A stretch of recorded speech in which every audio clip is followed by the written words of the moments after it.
Capítulo 21 Civilização em crise. Alguns modernos escritores europeus, estudando o caos da sociedade moderna após a Grande Guerra, tentaram estabelecer as causas profundas da crise da civilização ocidental. O movimento armado de 1914 a 1918 veio destruir grande número de princípios filosóficos que regiam a vida das coletividades. Nas suas ruínas fumegantes, caíram muitas ilusões sociais e políticas, e os povos, na sua existência de profundas inquietações, iniciaram em todo o período post-bellum uma série de longas experiências. 21.1 Fase de experimentações. A civilização ocidental está em crise. Os observadores e os sociólogos trazem para o amontoado de várias considerações o resultado dos seus estudos. Alguns proclamam que toda a civilização tem a fragilidade de uma vida. Outros aventam hipóteses mais ou menos aceitáveis, e alguns apelam para a cristianização dos espíritos. Estes últimos estão acertados em seus pareceres. Todavia, não no sentido de um retorno à Idade Média, à preponderância da fradaria, à disseminação dos princípios católico-romanos, mas no de se organizar, de fato, no mundo, um espírito cristão sobre a base do Evangelho. As novas experiências da Europa, em matéria de política administrativa, não poderão conduzi-la senão aos movimentos armados inevitáveis. Dentro das vibrações antagônicas do fascismo e do bolchevismo, fórmulas transitórias de atividades políticas do velho mundo, todos os que falam em decadência do liberalismo estão errados.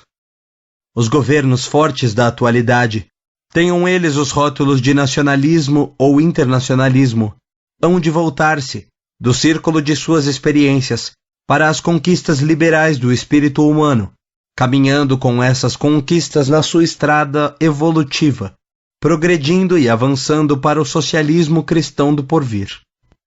21.2 Na dependência da guerra.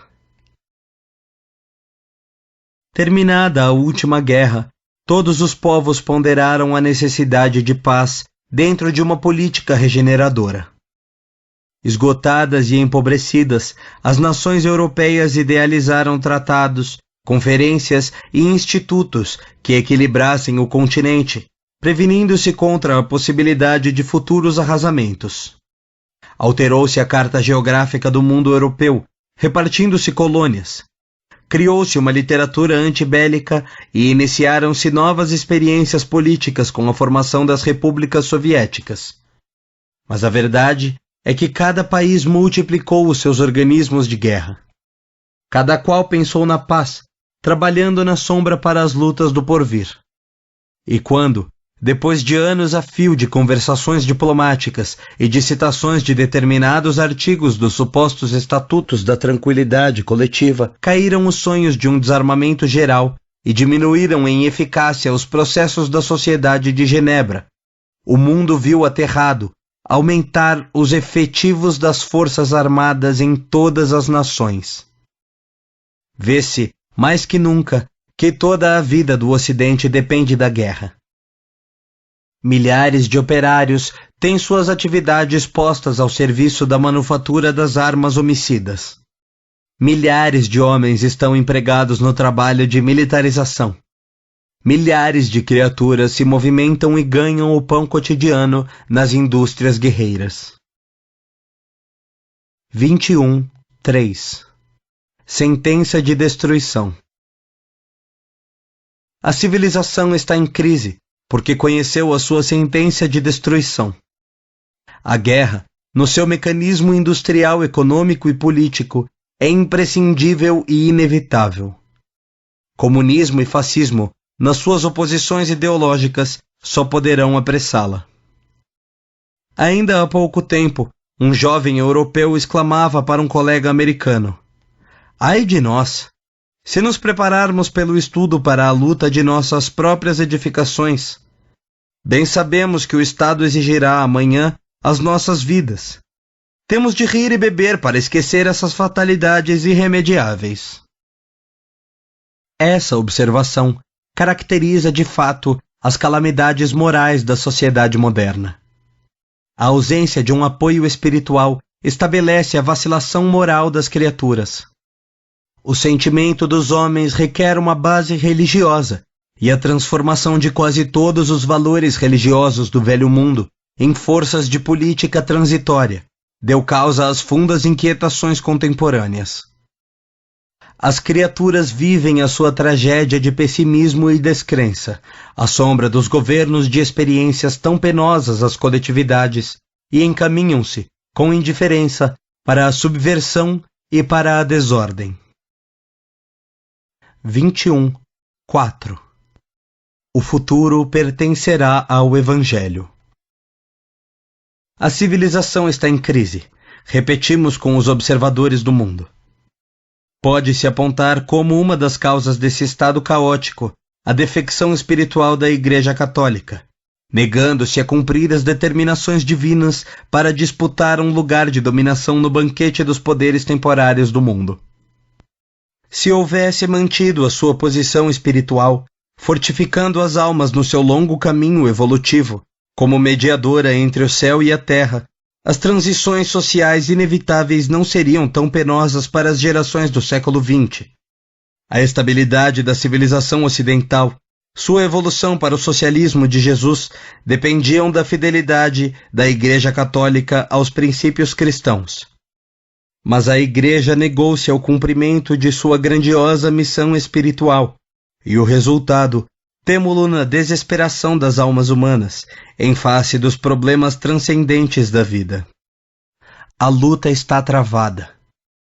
A civilização em crise, organizada para a guerra e vivendo para a guerra, há de cair inevitavelmente.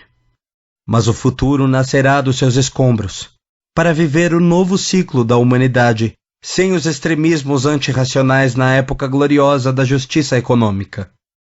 Não duvidemos, dentro da nossa certeza incontestável. O porvir humano pertence à vitória do Evangelho.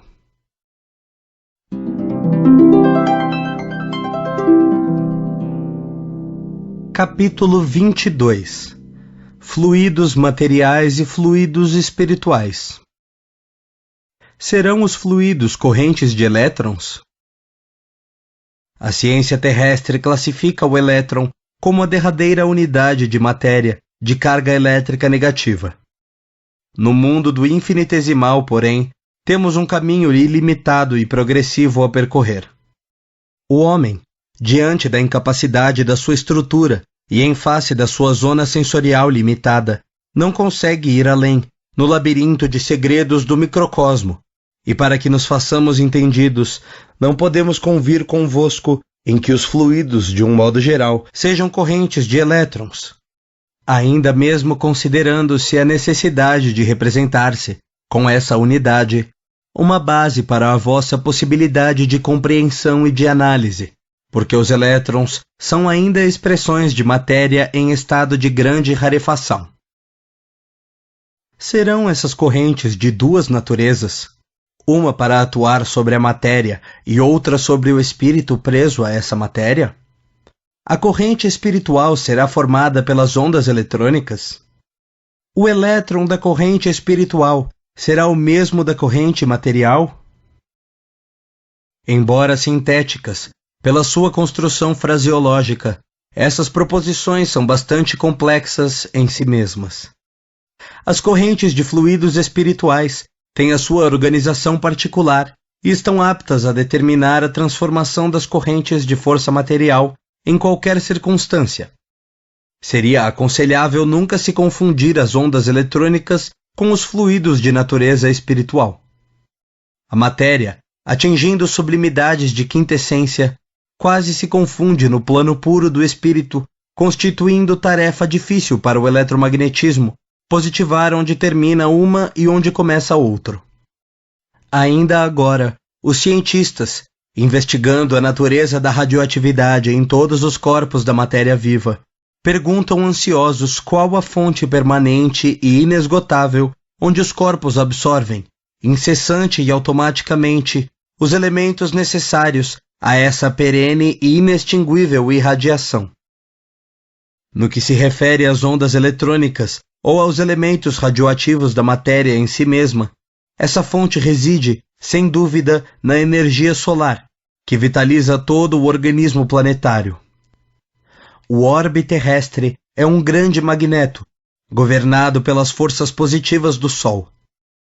Toda matéria tangível representa uma condensação de energia dessas forças sobre o planeta, e essa condensação se verifica debaixo da influência organizadora do princípio espiritual, pré-existindo a todas as combinações químicas e moleculares. É a alma das coisas e dos seres o elemento que influi no problema das formas, segundo a posição evolutiva de cada unidade individual. Todas as correntes eletrônicas, portanto, ou ondas de matéria rarefeita, são elementos subordinados às correntes de fluidos, ou vibrações espirituais. Aquelas são os instrumentos passivos.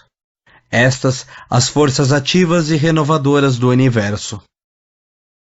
Os corpos terrestres encontram no Sol a fonte mantenedora de suas substâncias radioativas. Mas todas essas correntes de energia são inconscientes e passivas. Os espíritos, por sua vez, encontram em Deus a fonte suprema de todas as suas forças, em perene evolução no drama dinâmico dos sistemas. As correntes fluídicas, no mundo espiritual, são, pois, vibrações da alma consciente, dentro da sua gloriosa imortalidade. Concluímos, assim, que há fluidos materiais e fluidos espirituais, que os primeiros são elementos inconscientes e passivos, e os últimos a força eterna e transformadora dos mundos, salientando-se que uma só lei rege a vida em sua identidade substancial. Nas ondas eletrônicas, filhas da energia solar, chama-se-lhe afinidade, magnetismo, atração, e nas correntes de fluidos espirituais, filhas da alma, partícula divina, chama-se-lhe misericórdia, simpatia, piedade e amor. Nessa lei única que liga a criação ao seu Criador, e da qual estudamos os fenômenos isolados, desenrola-se o drama da evolução do espírito imortal.